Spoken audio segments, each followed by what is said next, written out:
Tahun 2015, Pemprov Bali menargetkan perolehan pendapatan asli daerah atau PAD sebesar 2,8 triliun rupiah. Angka itu bersumber dari pajak daerah berupa pajak dan bea balik nama kendaraan bermotor, pajak bahan bakar kendaraan bermotor, pajak air permukaan, dan pajak rokok.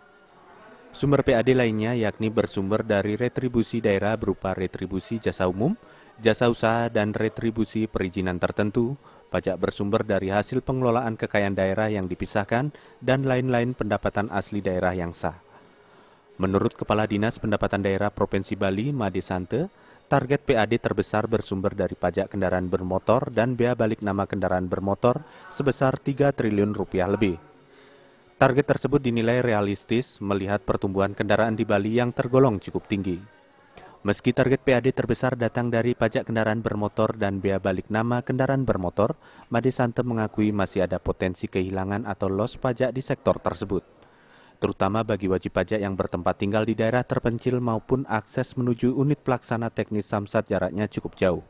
Nah, oleh karena itu, karena kita petakan potensi itu loss-nya lebih besar di daerah pinggiran, maka kita membuka layanan-layanan pendekatan khusus di bidang kendaraan bermotor melalui Samsat Corner, Grace Samsat, dan terakhir kita membuka yang disebut dengan Mobile Samsat.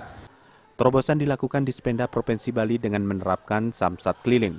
Samsat Keliling ini menyasar wajib pajak di daerah terpencil guna memberikan pelayanan prima sekaligus menggugah kesadaran wajib pajak membayar pajak kendaraan bermotor. Indra Wijaya, Bali TV.